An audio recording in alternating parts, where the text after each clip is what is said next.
નમસ્કાર મિત્રો, હું રાજેશ ભાસ્કર આપ સૌનું યુટ્યુબમાં આપણી આ ચેનલ પર સ્વાગત કરું છું.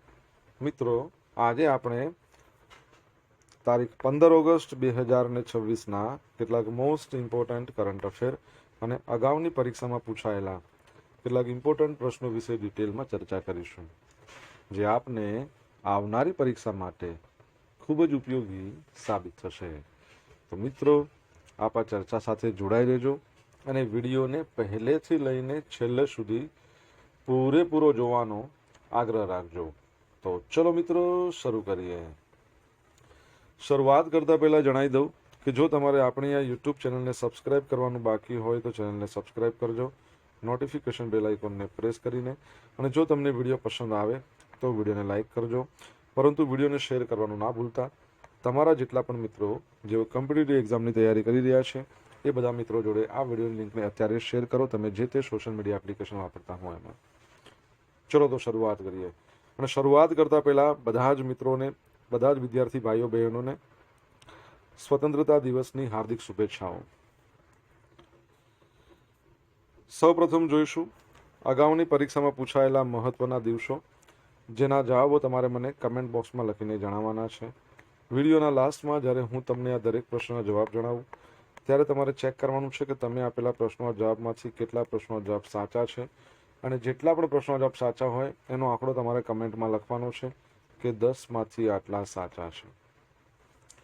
ડેઇલી જીકે ટેસ્ટમાં આપણે રોજ 10 પ્રશ્નો પૂછે છે, એમાંથી 5 પ્રશ્નો મહત્વના દિવસોના છે. બાકીના જે 5 પ્રશ્નો છે એ ગુજરાતના ઇતિહાસના છે. તો તમે તમારા આન્સર આપો નીચે કમેન્ટ બોક્સમાં, અને હું આજના કરંટ અફેરનો પ્રથમ પ્રશ્ન છે એની શરૂઆત કરું છું. પ્રથમ પ્રશ્ન છે કે પીએમ સૂર્યઘર મફત વીજળી યોજના હેઠળ રૂફટોપ સોલર ઇન્સ્ટોલેશનમાં કયું રાજ્ય દેશમાં પ્રથમ ક્રમે છે? તો જવાબ આવશે ગુજરાત. કોણ છે? ગુજરાત સમગ્ર દેશમાં નંબર 1 પર છે. તો કેન્દ્ર સરકારની પ્રધાનમંત્રી સૂર્યઘર મફત વીજળી યોજના, પીએમ સૂર્યઘર મુફ્ત વીજળી યોજના, એના અમલીકરણમાં ગુજરાતે દેશમાં પ્રથમ ક્રમ મેળવીને મોટી સિદ્ધિ હાંસલ કરી છે. 5 ઓગસ્ટ 2026ના આંકડા મુજબ ગુજરાતમાં 7.80 લાખથી વધુ રૂફટોપ સોલર ઇન્સ્ટોલેશન પૂર્ણ થઈ ચૂક્યા છે.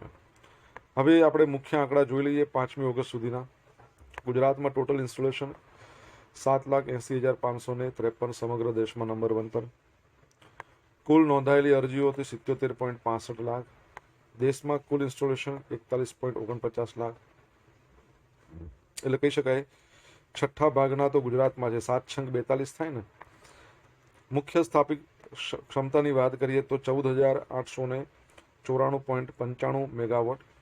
કેન્દ્ર સરકાર દ્વારા મંજૂર નાણાકીય સહાય સબસિડી તો કેટલી છે? 28,390.50 કરોડ આટલી છે. જો પીએમ મુક્ત વીજળી સૂર્યઘર યોજના, પીએમ સૂર્યઘર મુક્ત વીજળી યોજનાની આપણે વાત કરીએ તો એની લોન્ચિંગ થઈ હતી 2024, 13મી ફેબ્રુઆરી હતી. અને તમને ખ્યાલ જ હશે, આપણે અગાઉ ઘણીવાર ચર્ચા કરી ચૂક્યા છીએ કે 300 યુનિટ દર મહિને ફ્રી વીજળી મળે છે. સરકારનું લક્ષ્યાંક છે કે 1 કરોડ ઘરો ઉપર આજે કહી શકાય કે સોલર પ્લાન્ટ છે ને, રૂફટોપ એ સ્થાપવાના છે. અને ટોટલ એના માટે 75,000 કરોડનું બજેટ ફાળવવામાં આવ્યું છે.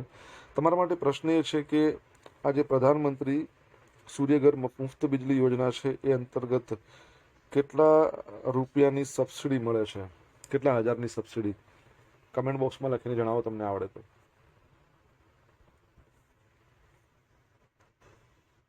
તો 2025માં દેશનો કેટલામો સ્વતંત્રતા દિવસ ઉજવવામાં? 25 ને 26માં એ લખવામાં ભૂલ થઈ છે.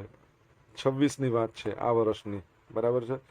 તો જવાબ શું આવશે? 80મા નંબરનો. કેટલામો? 80મા નંબરનો. તો આ વર્ષે એટલે કે 2026માં ભારત 80મા નંબરનો સ્વાતંત્રતા દિવસ ઉજવશે. 15 ઓગસ્ટ 1947ના રોજ ભારતના પ્રથમ વડાપ્રધાન જવાહરલાલ નહેરુ એમણે દિલ્હીના લાલ કિલ્લા પર રાષ્ટ્રધ્વજ ફરકાવ્યો હતો અને સત્તાવાર રીતે ભારતને સ્વતંત્ર રાષ્ટ્ર જાહેર કર્યું હતું. વડાપ્રધાન નરેન્દ્ર મોદી છે એ પંડિત જવાહરલાલ નહેરુ પછી લાલ કિલ્લા પર સતત 13મી વખત, અહીંયા શું કીધું છે, સતત 13મી વખત રાષ્ટ્રને સંબોધન કરનાર બીજા વડાપ્રધાન હશે. એમ તો એમની કરતાં ઇન્દિરા ગાંધી છે, એમણે વધારે વખત લાલ કિલ્લા પરથી સંબોધન કર્યું છે, પરંતુ એમણે સતત નથી કર્યું. વચ્ચે બીજા પ્રાઇમ મિનિસ્ટર આવી ગયા હતા. 15 ઓગસ્ટ 1947 તારીખ છે જ્યારે ભારતીય સ્વતંત્રતા કાયદો અમલમાં આવ્યો. આ કાયદાએ કાયદાકીય સાર્વભૌમને ભારતીય બંધારણ સભામાં હસ્તાંતરિત કર્યું, જેને ભારતના લોકો દ્વારા ચૂંટવામાં આવ્યા હતા. બ્રિટિશ સંસદ દ્વારા 18મી જુલાઈ 1947ના રોજ ભારતીય સ્વતંત્રતા કાયદો પસાર કરવામાં આવ્યો હતો. 15 ઓગસ્ટના રોજ ભારતની સાથે અન્ય 4 બહેરીન, નોર્થ અને સાઉથ કોરિયા, લિંકસ્ટેનસ્ટાઇન અને રિપબ્લિક ઓફ કોંગો એ પણ સ્વતંત્રતા દિવસ મનાવે છે. ઓકે, તમને ખબર છે કે આ વખતની આપણે સ્વતંત્રતા દિવસ છે 2026નો, એની થીમ શું રાખવામાં આવી છે? બીજી વસ્તુ એ પણ યાદ રાખવાની છે. ચલો થીમ હું તમને કહી દઉં છું, કેમ કે આપણે ભણ્યા નથી એટલા માટે. તો યુવા શક્તિ. પરીક્ષામાં જો ખાલી યુવા શક્તિ લખ્યું હોય તો ટીક કરી દેવાનું, અથવા એવું લખ્યું હોય કે યુવા શક્તિ ફોર વિકસિત ભારત @2047 તો પણ એ ટીક કરી શકો છો. બંનેમાંથી ગમે તે એક જ આવશે, બંને નહીં આવે, બરાબર છે. અને બીજું કે રિસન્ટલી આપણે ભણ્યા હતા જે મસાચુસેટ્સ છે, એણે શું કર્યું છે કે ઇન્ડિયા ડે ઘોષિત કર્યો છે 2026માં 15મી ઓગસ્ટ, આજના દિવસને. અને બોસ્ટન શહેરે પણ ઘોષિત કર્યો છે. આના સિવાય પણ બીજા 2 રાજ્યો છે અમેરિકાના, જેમણે સ્વતંત્રતા દિવસ, ભારતીય સ્વતંત્રતા દિવસ ઘોષિત કર્યો છે. બંનેના નામ તમારે કહેવાના છે, આપણે ગઈકાલે જ ભણ્યા હતા. દીપ્તિ ગૌર મુખર્જી ઉચ્ચ શિક્ષણ સચિવ, બરાબર, તે તરીકે નિમણૂક થયા છે. તો મધ્યપ્રદેશ કેડરના છે 1993ની બેચના આઈએસ અધિકારી દીપ્તિ ગૌર મુખર્જી છે. એમણે શિક્ષણ મંત્રાલયના ઉચ્ચ શિક્ષણ વિભાગના સચિવ તરીકે નિમણૂક કરવામાં આવી છે. Department of personal and training એણે આ અંગેનો આદેશ જારી કર્યો હતો. અગાઉનો પદભાર. દીપ્તિ ગૌર મુખર્જી 16મી ઓગસ્ટ 2024થી કોર્પોરેટ બાબતોના મંત્રાલયના સચિવ તરીકે ફરજ બજાવતા હતા. અન્ય બીજા ફેરફાર કર્યા છે. હવે આમણે વિનીત જોશીનું સ્થાન લેશે, જેમણે જુલાઈ 2026માં પંચાયતી રાજ મંત્રાલયમાં ખસેડવામાં આવ્યા. પલ્લવી જૈન ગોવિલ તો કોર્પોરેટ બાબતોના મંત્રાલયના નવા સચિવ. સુનિલ પાલીવાલ યુવા બાબતોના મંત્રાલયના સચિવ બન્યા છે, બરાબર. તો યાદ રાખજો, એજ્યુકેશન સેક્રેટરી બન્યા છે. તમારા માટે પ્રશ્ન શું છે કે એજ્યુકેશન મિનિસ્ટર આપણા રિસન્ટલી બદલાઈ ગયા છે, નવા આવ્યા છે, શું નામ છે કમેન્ટમાં લખો. મિત્રો, વિડીયો પસંદ આવ્યો હોય, ભણવાનું મજા આવી હોય તો વિડીયોને લાઇક કરો, તમારા મિત્રો જોડે વિડીયો લિંકને શેર કરો. આપણી બંને યુટ્યુબ ચેનલ રાજેશ ભાસ્કર 2ને સબસ્ક્રાઇબ કરવાનું બાકી હોય તો સબસ્ક્રાઇબ કરો, નોટિફિકેશન બેલ આઇકનને પ્રેસ કરીને. FIBA under eighteen Asia men's basketball cup 2026નો ઉદ્ઘાટન સમારોહ કયા શહેરમાં યોજાયો? તો અમદાવાદમાં એનો ઉદ્ઘાટન સમારોહ યોજાયો અને અમદાવાદમાં જ એનું આયોજન કરવામાં આવ્યું છે. તો અમદાવાદમાં નારણપુરા વિસ્તાર છે અને નારણપુરા વિસ્તારમાં આવેલું છે વીર સાવરકર સ્પોર્ટ્સ કોમ્પ્લેક્સ, ભારતમાં સૌથી મોટામાં મોટું સ્પોર્ટ્સ કોમ્પ્લેક્સ છે. ત્યાં ફીબા અંડર-18 એશિયા મેન્સ બાસ્કેટબોલ 2026 એનો ભવ્ય ઉદ્ઘાટન સમારોહ યોજાયો.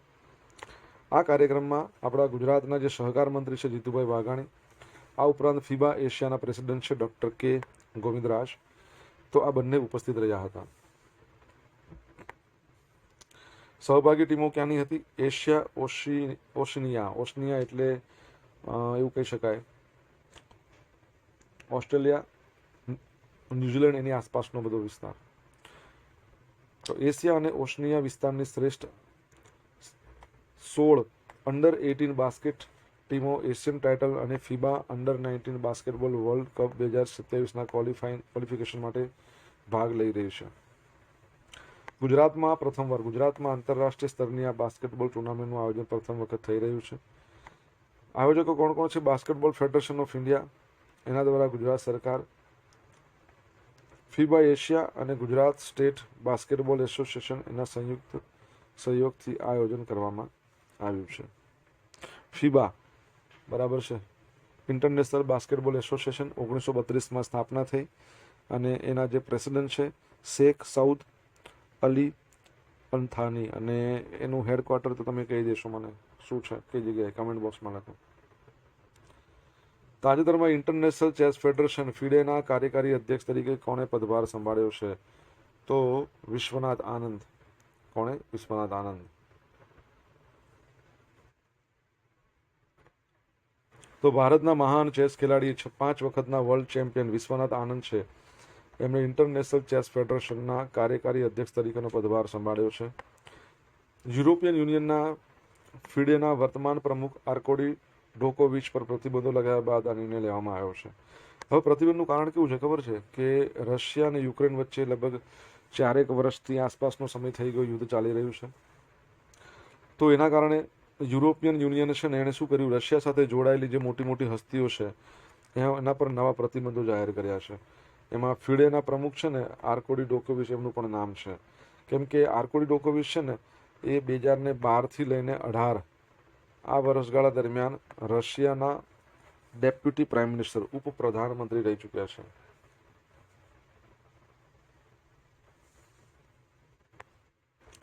સ્વેચ્છાએ પદ છોડ્યું. ફિડેના કામકાજ પર પ્રતિબંધોની નકારાત્મક અસર ન પડે એ માટે ડોકોવિચે સ્વેચ્છાએ પોતાના અધિકારો અને જવાબદારીમાં મોકૂફ રાખવાનો નિર્ણય કર્યો છે. ફિડે ચાર્ટરનો નિયમ. ફિડે ચાર્ટરના આર્ટિકલ 19.2 અનુસાર પ્રમુખની ગેરહાજરીમાં ડેપ્યુટી પ્રેસિડેન્ટ કાર્યકારી અધ્યક્ષ તરીકેની જવાબદારી સંભાળે છે. વિશ્વનાથ આનંદ છે એ 2022થી ફિડેના ડેપ્યુટી પ્રેસિડેન્ટ તરીકે સેવા આપી રહ્યા છે, એટલે એમને હવે વચગાળાના કાર્યકારી પ્રમુખ બનાવવામાં આવ્યા છે. વિશ્વનાથ આનંદ શું કહે છે, તો એમણે જણાવ્યું છે કે મુખ્ય ઉદ્દેશ વૈશ્વિક ચેસ સમુદાયની સેવા કરવાનો અને ફિડેની કામગીરીમાં સાતત્ય જાળવી રાખવાનો છે. ફિડે ઇન્ટરનેશનલ ચેસ ફેડરેશન 20મી જુલાઈ બરાબર છે 1924માં એની સ્થાપના, એટલે 20 જુલાઈને આપણે મનાવીએ છીએ વર્લ્ડ ચેસ ડે. અને હેડક્વાર્ટર એનું લુસાને સ્વિટ્ઝરલેન્ડમાં. અને અધ્યક્ષ તો અત્યારે કોણ બન્યા છે, વિશ્વનાથ આનંદ, ભારતના પ્રથમ ગ્રાન્ડ માસ્ટર. ચલો એક પ્રશ્ન તમારા માટે. ભારતના છેલ્લા ગ્રાન્ડ માસ્ટર બન્યા હતા એ 99માં નંબરના હતા. તમને નામ આવડે તો જણાવો. બરાબર. અને છેલ્લે આપણે એ પણ ભણ્યા કે આર પ્રજ્ઞાનંદ છે, એમણે નોર્વે ચેસ 2026 આ ટુર્નામેન્ટ જીતી લીધું છે. બરાબર. આગળ વધીએ આપણે. હિમાચલ પ્રદેશ સરકારે પેટ્રોલ ડીઝલ પર 60 પૈસા ઓર્ફન અને વિડો એટલે કે અનાથ અને વિધવા સેસ લાદ્યો. સરસ પ્રશ્ન છે, આવો પૂછાય, પરીક્ષામાં પૂછાયો છે.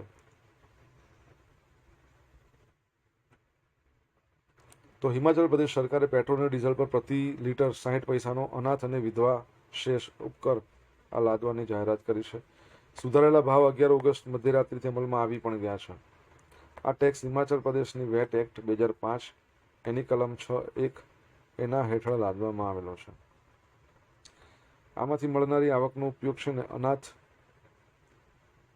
બાળકો અને વિધવા મહિલાઓ માટે કલ્યાણકારી યોજનાઓ છે ને એના માટે કરવામાં આવશે. બરાબર છે, એવું કહે છે. ઓકે. હિમાચલ પ્રદેશ 2 કેપિટલ શિમલા અને ધર્મશાળા. ધર્મશાળા શિયાળાની. સીએમ સુખવિન્દરસિંહ સુખુ. અને ગવર્નરનું નામ તમને ખબર હોય તો તમે કમેન્ટ બોક્સમાં લખીને જણાવી શકો છો. ઓકે, આગળ વધીએ. તો મિત્રો, સોશિયલ મીડિયાના માધ્યમથી મારી સાથે કનેક્ટ કરી શકો છો. ઇન્સ્ટા આઈડી છે આપણું rajesh.i.bhaskar. ઓકે. ફેસબુક આઈડી છે આપણું RI ભાસ્કર. ટેલિગ્રામ ચેનલ આપણી રાજેશ ભાસ્કર છે, જ્યાં તમને ડેલી કરંટ અફેરની પીડીએફ મળશે અને પોલ્સ રમવા મળશે. જો ભણવાની મજા આવી હોય તો વિડીયોને લાઇક કરો, તમારા મિત્રો જોડે વિડીયો લિંકને શેર કરો. ચેનલ સબસ્ક્રાઇબ બાકી હોય કરવાની તો સબસ્ક્રાઇબ કરો, નોટિફિકેશન બેલ આઇકોનને પ્રેસ કરીને.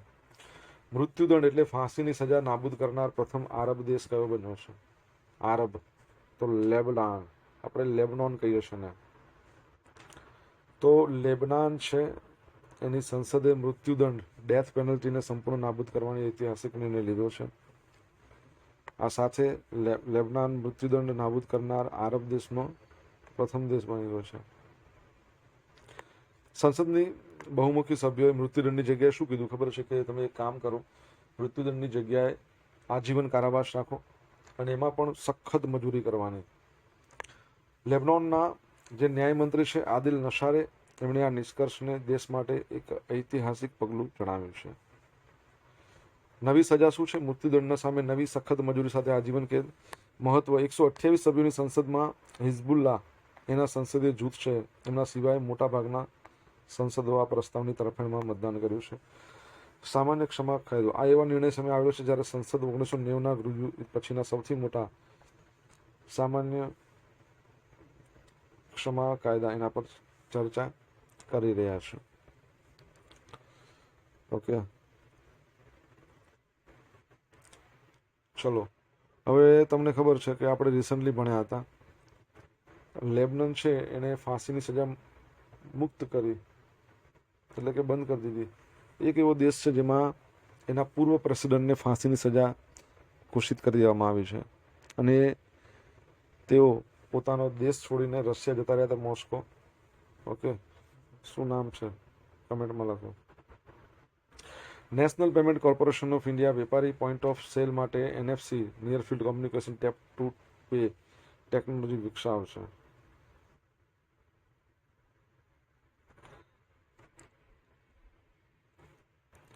તો નેશનલ પેમેન્ટ કોર્પોરેશન ઓફ ઇન્ડિયાએ POS ટર્મિનલ્સ માટે એક નવી offline UPI tap to pay system લાવી રહ્યું છે. આ ટેકનોલોજીથી ઇન્ટરનેટ કનેક્શન વગર પણ સરળતાથી પેમેન્ટ કરી શકાશે. National payment corporation of India technology આ સિસ્ટમ NFC 13.56 મેગાહર્ટ્ઝ પર કામ કરે છે. એના સાથે ગ્રાહકે શું કરવાનું, ફક્ત પોતાનો ફોન છે ને એ અહીંયા જો ટેપ કર્યો છે ને, ટેપ કરવાનો બસ. ટ્રાન્ઝેક્શનની મર્યાદા ઓફલાઈન ચૂકવણી માટે મહત્તમ મર્યાદા 2000 પ્રતિ ટ્રાન્ઝેક્શન છે. UPI લાઇટ X તો એપ્રિલમાં શરૂ કરવામાં આવેલ, એપ્રિલ 2023માં શરૂ કરાયેલ સુવિધાનો વ્યાપ હવે મોલ અને દુકાનોના POS મશીનો સુધી પહોંચશે. સરળ ચૂકવણી UPI લાઇટ છે ને એ વોલેટમાં અગાઉ સ્ટોર કરેલા જે બેલેન્સ છે એમાંથી વિના ઇન્ટરનેટ અને વિના UPI પિન એ પેમેન્ટ કરશે. અન્ય માધ્યમ ફીચર ફોન માટે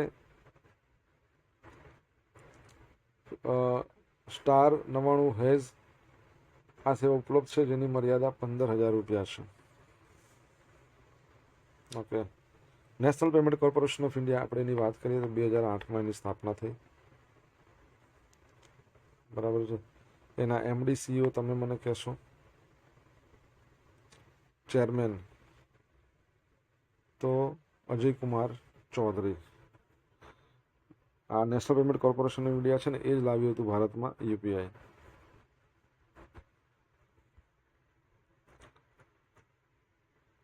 હવે મિત્રો જોઈશું અગાઉની પરીક્ષામાં પૂછેલા મહત્વના દિવસોના પ્રશ્નો. પહેલો પ્રશ્ન, દર વર્ષે 11 જુલાઈને કયા દિવસ તરીકે ઉજવવામાં આવે છે?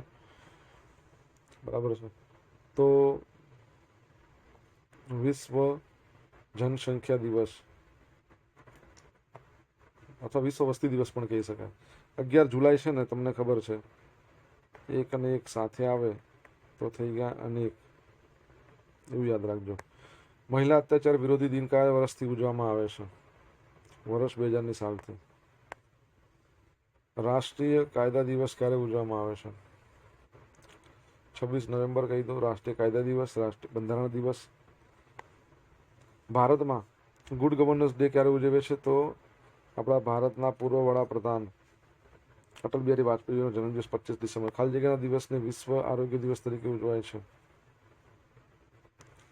તો શું આવશે? 7મી એપ્રિલ. હવે મિત્રો જોઈશું અગાઉની પરીક્ષામાં પૂછાયેલા ગુજરાતના ઇતિહાસના પ્રશ્નો. પહેલો પ્રશ્ન, ગુજરાત વિદ્યાપીઠની સ્થાપના ક્યારે થઈ? તો 1920માં. બરાબર, આનું જો ખોટો ના હોય તો 18મી ઓક્ટોબરથી લગભગ અને ગાંધી બાપુએ કરી હતી. સેકન્ડ પ્રશ્ન, ગુજરાતના કયા ક્રાંતિવીર ડુંગળી ચોર તરીકે જાણીતા હતા? મોહનલાલ પંડ્યા. ગુજરાતના કયા મુખ્યમંત્રીના કાર્યકાળ દરમિયાન બાળમંદિરથી યુનિવર્સિટી સુધીની કેળવણી મફત કરવાનો નિર્ણય કરવામાં આવ્યો છે? બરાબર છે, તો શું આવશે? માધવસિંહ સોલંકી. 1884-85માં સૌરાષ્ટ્ર ખાતે સૌપ્રથમ શરૂ કરવામાં આવેલ શામળદાસ કોલેજ છે એની સ્થાપના કોના દ્વારા કરવામાં આવી હતી? તો મહારાજા તખ્તસિંહજી. હવે મિત્રો જોઈશું ગઈકાલના પૂછેલા પ્રશ્નો. જવાબ. પહેલો પ્રશ્ન, ગુજરાતમાં કયા સ્થળે ગુજરાત વન વિભાગ દ્વારા 2.94 કરોડના ખર્ચ રૂપિયાનો પ્લાસ્ટિક વેસ્ટ મેનેજમેન્ટ પ્રોજેક્ટ શરૂ કરવામાં આવ્યો છે. નળ સરોવર પક્ષી અભયારણ્ય. ભારતની સંગીત નૃત્ય અને નાટક માટેની રાષ્ટ્રીય અકાદમી સંગીત નાટક અકાદમીની સ્થાપના અકાદમીની ક્યારે થઈ? 1953માં.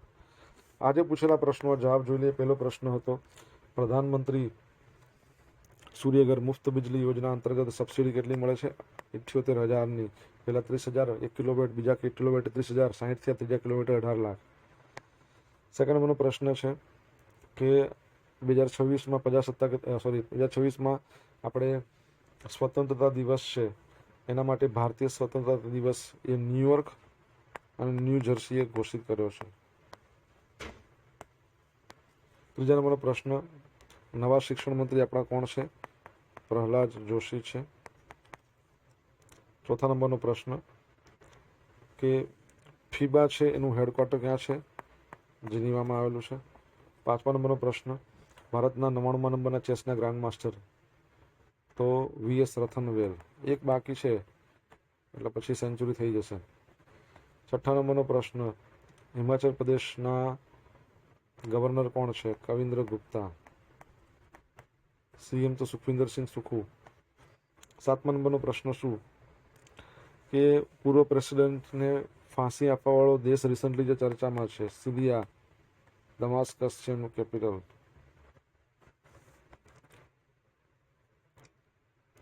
ઓકે. ત્યારબાદનો પ્રશ્ન હતો, નેશનલ પેમેન્ટ કોર્પોરેશન ઓફ ઇન્ડિયાના એમડીસીઓનું નામ શું છે? દિલીપ આસબે. હવે મિત્રો જોઈશું ગઈકાલના કરંટ અફેરમાંથી પૂછેલા કેટલા ઇમ્પોર્ટન્ટ પ્રશ્નો જેના જવાબો તમારે કમેન્ટમાં લખવાના. પહેલો પ્રશ્ન, કચ્છના રણમાંથી મળી આવેલ પ્રાચીન સાહિત્યને શું નામ આપવામાં આવ્યું છે? સેકન્ડ, ઓગસ્ટ 2026માં અમેરિકાનું કયા બે રાજ્યોએ 15 ઓગસ્ટને ભારતીય સ્વતંત્રતા દિવસ તરીકે જાહેર કરવાની ઘોષણા કરી છે? આનો જવાબ તો હમણાં જ બોલ્યો હું, તમને આન્સર આવડશે જ. ઓકે, તો મિત્રો અહીંયા આપણે સ્ટોપ કરશું. આ હતા આજના દિવસના કેટલાક મોસ્ટ ઇમ્પોર્ટન્ટ કરંટ અફેર અને અગાઉની પરીક્ષામાં પૂછાયેલા કેટલાક ઇમ્પોર્ટન્ટ પ્રશ્નોના જવાબોની સાથે. આશા રાખું બધાને ભણવાની મજા આવી હશે. મજા આવી હોય તો વિડીયોને લાઇક કરો, તમારા મિત્રો જોડે વિડીયો લિંકને શેર કરો. આપણી બંને યુટ્યુબ ચેનલ રાજેશ ભાસ્કર 2ને સબસ્ક્રાઇબ કરવાનું બાકી તો સબસ્ક્રાઇબ કરો, નોટિફિકેશન બેલ આઇકોનને પ્રેસ કરીને. તો મિત્રો thank you so much for watching this video. Have a nice day. જય હિન્દ, જય ભારત, જય જય ગરવી ગુજરાત.